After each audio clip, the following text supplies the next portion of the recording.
ትፈልጋለህ? እቃ እንድታመጣልኝ እኮ ልኪያት ነው። እቃዋን ጠቅልላ እየወጣች ነው የምትልኪያት? አይደለም እኮ የኔ ልጅ። ና ቁጭ በል እንዳላስረዳ። ና ቁጭ በል። ምንድን ነው የምታስረጅኝ? ይቺ ልጅ ምን አድርጌ ነው የምትሏት? ትንሽ እንኳን አታዝኑላትም? ባቢ እሷ እኮ መሄድ ፈልጋ እኮ ነው ሄደችው አይደል? እንደ ህይወቴ ንገሪኝ። መሄድ ፈልገሽ አይደል ተሰናብተሽኝ የወጣሽው? በቃሽ። ከዚህ በላይ እንድታሽኝ አልፈልግም። ሁለታችሁ መስመራችሁን አትለፉ እሺ? ባቢ እንዴት ለአንዲት ማወቅ አለብን። የዚች ወፍ ዘራሽ ታሪክ የት ይገኛል? ሲጀመር ደሃ ምን የጀርባ ታሪክ አለ? ከባድ ነው የሚሆነው። ከዚህ ሁሉ ዘግዝቀን እውነቱን እንድትናገር ማለት ነው። ሁሉንም ለኔ ተውት። ባቢን ከማጣ አይደለም ይኸውልሽ፣ ባለትዳር ነኝም ብለሽኛል። ቆይሽ በምን ሂሳብ ነው ሰራተኛ የሚቻልሽው? በቃ ይህን ለመጠየቅን አስቆምከኝ እኮ። ሚስት አለ እንዴ? ሚስት አለ? ቆይ በዛ እየተቃወምሽኝ ነው? ህይወቴ ንገሪኝ እንጂ አንቺ እኮ ነሽ ድምፅሽን አጥፍተሽ የጠፋሽው።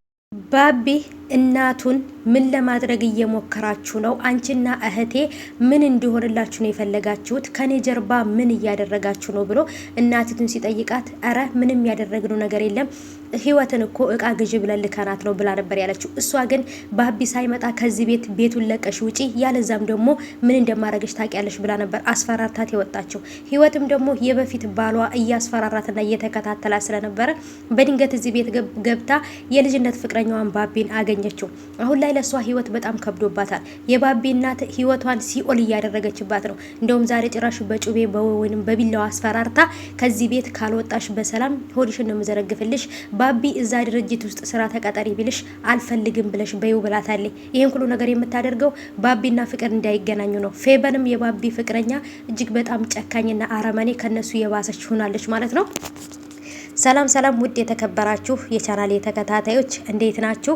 ከኔ ጋር ሁሉ ሰላም ነው። ሰላማችሁ ይብዛልኝ ባላችሁበት ውድ ቤተሰቦቼ። ለቻናሌ አዲስ ከሆናችሁ ሰብስክራይብ አድርጋችሁ ቤተሰቡ ነው። ነባሮች እንኳን በሰላም መጣችሁ ብያለሁ። እንግዲህ ተወዳጁን የህይወትን ድራማ ይዤላችሁ መጥቻለሁ። ውድ ቤተሰቦቼ፣ የኔ ተመልካቾች በኔ ግብዣ ይህንን ድራማ እዩት ማለት ነው። እጅግ በጣም ነው ደስ የሚለው ከምላችሁ በላይ። በተለይ በፍቅር ላይ ያለ ነገር ብዙ ጊዜ ጥላቻ ምናምንም ይበዛበታል። ግን ደግሞ ቢሆንም እናት ለልጇ የምትመኘውን አይነት ነገር ነው እዛ ላይ የምናየው።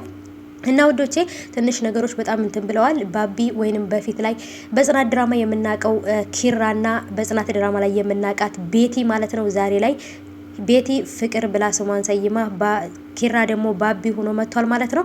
ቤቲና ኪራ ያሉበትን ድራማ በጣም ነው የምወደው። ምክንያቱም በደንብ መተወን የሚችሉና መስራት የሚችሉ ስለሆኑ በጣም ነው የምወዳቸው ማለት ነው። እና ሀባይቦቼ ዛሬ ላይ የመጣሁት በህይወት ድራማ ነው። ፌበን የባቢ ፍቅረኛ ህይወት የዚህ ቤት መታ የተደበቀችበት ሁኔታ የራሷ የሆነ ሌላ ነገር ይኖራታል እንጂ በፍጹም የቤት ሰራተኛ ልትሆን አትችልም።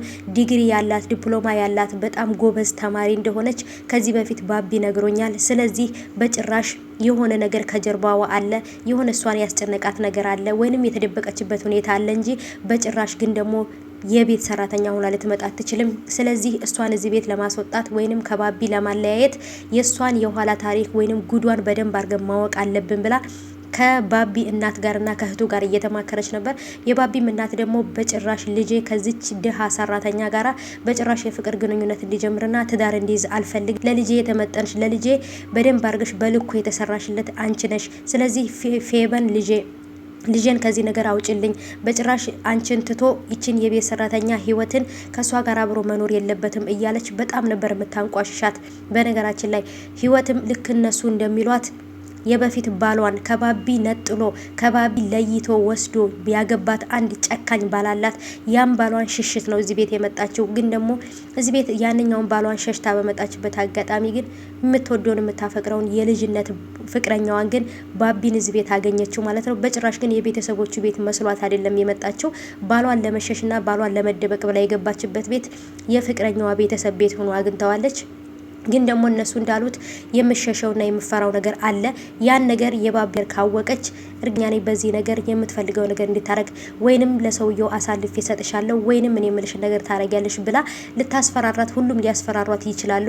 ይህን ነገር ግን ባቢ በደንብ አድርጎ እሷን ሊጠብቃት ይገባል። ምክንያቱም ባቢን ሁሉ ነገር ብትነግረው እሱ ለሱ ብላ ይሄን ነገር እንዳደረገች ለሱ ብላ ሂዳ የማትፈልገውን ሽማግሌ ሰው እንዳገባች በጣም ብዙ ወዘተ የሆኑ ነገሮች በጣም ብዙ ነገሮች አሉ። ይሄን ሁሉ ነገር ያደረገችው ለባቢ ብላ ስለሆነ ማለት ነው። በጣም ህይወት አሁን ላይ ህይወት ለሷ በጣም ከብዳባታለች። ፍቅረኛዋን ባቢ ማግኘቷ በጣም ደስ ብሏታል። ግን ደግሞ የባቢ ቤተሰቦች ግን ከባቢ ጋር እንድትሆን አይፈልጉም። የባቢ ፍቅረኛ ደግሞ ፌበን አለች። 4 አመት ሙሉ ጠብቋት ትመጣለች ብሎ ህይወት ስላላሰበ ፌበን የምትባል ፍቅረኛ አለው። ያችን ፌበን ደግሞ ከቤተሰቦቹ የበለጠች ሰይጣን ናት ማለት ነው። ስለዚህ ህይወት ደግሞ በእነዚህ ሁሉ ሰዎች መሀል ላይ ሆና በጣም ተጨንቃለች፣ በጣም ተጎድታለች። ከዚህ ሁሉ ነገር ሊጠብቃት የሚችለው ባቢ ነው ብዬ አስባለሁ። ውድ ቤተሰቦቼ ይህንን ድራማ የምትወዱት ከሆነ እናንተ ቪዲዮውን ላይክ በማድረግ አሳውቁኝ። እኔም በሌላ ቪዲዮ ደግሞ ተመልሼ እመጣለሁ ማለት ነው። ሰብስክራይብ አድርጉ፣ ላይክ ሼር አድርጉ።